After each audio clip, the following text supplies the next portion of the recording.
આજનો વિષય છે ટિંડોરા. હેલો મિત્રો, આજે આપણે ટિંડોરા શું છે, ટિંડોરાનો ઇતિહાસ અને સાંસ્કૃતિક મહત્વ, આ ઉપરાંત તેના કેટલાક પ્રકારો છે, તેમાં રહેલા પોષક તત્વો અને તેના ફાયદાઓ શું છે, આપણા આહારમાં ટિંડોરાનો ઉપયોગ કઈ રીતે કરી શકીએ અને કેવા લોકોએ ટિંડોરા ના ખાવા જોઈએ તેના વિશે જાણીશું. ટિંડોરા શું છે? ટિંડોરા ઉષ્ણકટિબંધીય વેલો છે જેનો આકાર લંબગોળ અને નાના હોય છે.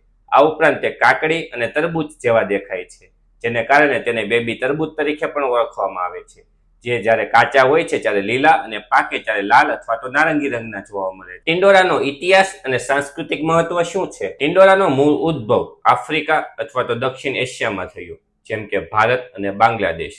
આ ઉપરાંત તેનો ફેલાવો પેસિફિક ટાપુમાં પણ થયો. વધારે પ્રમાણમાં ટિંડોરાનો વિકાસ ઉષ્ણકટિબંધીય પ્રદેશો અને જંગલોમાં થાય છે.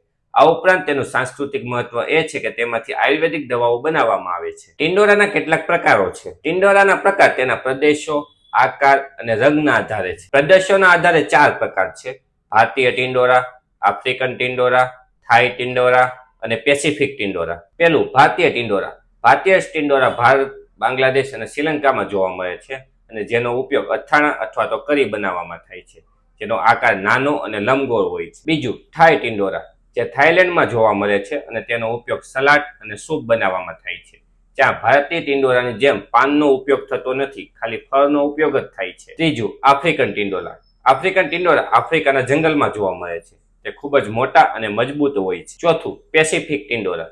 પેસિફિક ટિંડોરા પેસિફિક ટાપુ પર જોવા મળે છે અને તેનો મુખ્યત્વે ઉપયોગ રસોઈમાં અને દવાઓ બનાવવામાં થાય છે. ટિંડોરાના કલરના આધારે 2 પ્રકાર છે, જેમ કે કાચા ટિંડોરા અને પાકા ટિંડોરા.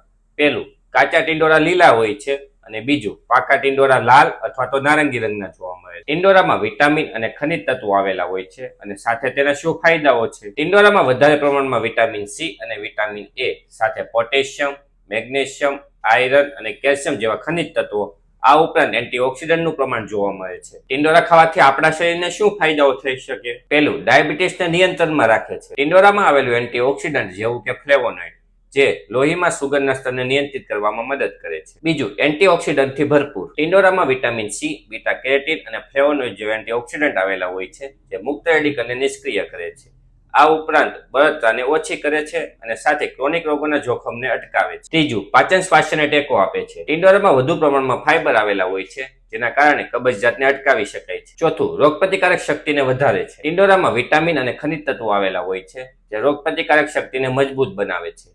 આ ઉપરાંત શરીરને લાગતા ચેપ અને બીમારીઓ સામે લડવામાં ખૂબ જ મદદરૂપ છે. પાંચમું, ત્વચા સ્વાસ્થ્યને પ્રોત્સાહન આપે છે. ટિંડોરામાં વિટામિન એ અને વિટામિન સી આવેલા હોય છે, જે ત્વચાને રિપેર કરવામાં, ખીલ અને કાળા ડાઘને હટાવવામાં ખૂબ જ મદદરૂપ છે. છઠ્ઠું, બળતરા વિરોધી ગુણધર્મ ધરાવે છે. ટિંડોરામાં બળતરા વિરોધી ગુણધર્મ ધરાવતા સંયોજનો આવેલા હોય છે, જેના કારણે આર્થરાઇટિસ, અસ્થમા અને આંતરડામાં આવેલા સોજાને ઘટાડી શકાય છે. સાતમું, હૃદયની તંદુરસ્તી સુધારે છે. ટિંડોરામાં રહેલું પોટેશિયમ બ્લડ પ્રેશરને નિયંત્રિત કરે છે. આ ઉપરાંત એન્ટીઓક્સિડન્ટ ઓક્સિડેટિવ તણાવને ઘટાડીને હૃદય રોગના જોખમને ઓછું કરે છે. આઠમું, આયર્નની ઉણપ ધરાવતા લોકો માટે ખૂબ જ ફાયદાકારક છે. ટિંડોરામાં આયર્નનું પ્રમાણ વધારે આવેલું હોય છે, જેના કારણે એનેમિયાને અટકાવી શકાય છે. આ ઉપરાંત ટિંડોરા ખાવાથી બીજા કેટલાક પણ ફાયદા થઈ શકે છે, જેમ કે કેન્સર વિરોધી ગુણધર્મ ધરાવે છે, બળતરા ઓછી કરી શકે છે, લીવરને ડિટોક્સિફિકેશનમાં ખૂબ જ મદદરૂપ છે. આ આયુર્વેદિકનો દવા શરદી, ખાંસી, તાવ, ત્વચા, પાચનની સમસ્યાઓ માટે ખૂબ જ ફાયદાકારક છે. આપણા આહારમાં ટિંડોરાનો ઉપયોગ કઈ રીતે કરીશું? પહેલું, સ્ટીર ફ્રાય. બીજું, કરી. ત્રીજું, જ્યુસ. ચોથું, અથાણું. પાંચમું, સલાડ.